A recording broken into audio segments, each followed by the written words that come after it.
এবার যেটা আমার কথা ছিল লাইক সাপোজ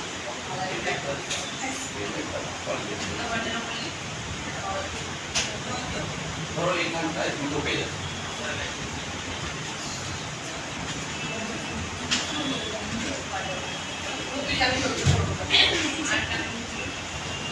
দুটো পেজ আছে, কিন্তু এই দুটো পেজকে আমি একটা পেজে প্রিন্ট করতে চাই।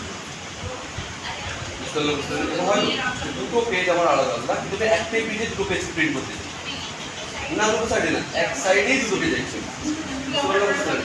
আমি জাস্ট সিনারিওগুলো দেখে যাচ্ছি, তোমার কোনোদিন কোনটা কাজে লাগবে সেটা তোমার উপর, ঠিক আছে? আমি ওর প্রিন্ট করছি এখানে, ঠিক আছে, সবই ঠিক আছে। এই জায়গায় করার ইম্পর্টেন্ট আছে, লেখা আছে প্রিন্ট অল পেজ বলে। আবার ধরো আমার কাছে ধরো 10টা পেজ আছে, আমি শুধু 3 নম্বর পেজটা প্রিন্ট করতে চাই, এরকম তো হয়তো। আমার কাছে একটা পিডিএফ আছে 10টা পেজ, ঠিক আছে, এই পেনড্রাইভটা নিয়ে আসবি, ঠিক আছে? সেখানটায় আমি শুধু প্রিন্ট করতে চাইছি 3 নম্বর পেজটা, তাহলে কি করবো? এখানে প্রিন্ট অল পেজ বলে অপশন আছে, এখানটায় প্রিন্ট অল পেজ না করে এখানটায় তুমি লিখে দিতে পারো পেজ নাম্বার 3, পেজের ঘরে তুমি 3 লিখে দাও, তাহলে 3 নম্বর পেজ প্রিন্ট হয়ে যাবে। এবার ধরো এরকমটা যদি আমি চাই স্যার, ধরো আমার 10টা পেজ আছে, আমি সেখানটায় 3 নম্বর 4 নম্বর আর 7 নম্বর প্রিন্ট করতে চাই, বুঝলো তো? এখানটা লিখবো 3, 4, এরকমও করতে পারি, বুঝতে পারলে না পারলে।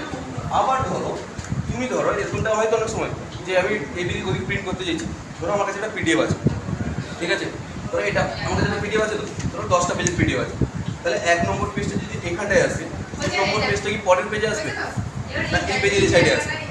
তাহলে আমার ধরো এখন পেজ সব তো এরকম করে ঢোকানো আছে, তাহলে যখন প্রিন্ট হয়ে হয়ে আসবে প্রথমে 1 নম্বর পেজ আসবে, আর 2 পেজ পেজ আসবে, এরকম আছে তো, এটাই 1 নম্বর পেজ আসবে, এইটাই কত নম্বর পেজ আসবে? এই 3 নম্বর আসবে, এটা 5 নম্বর, বুঝতে পারলি?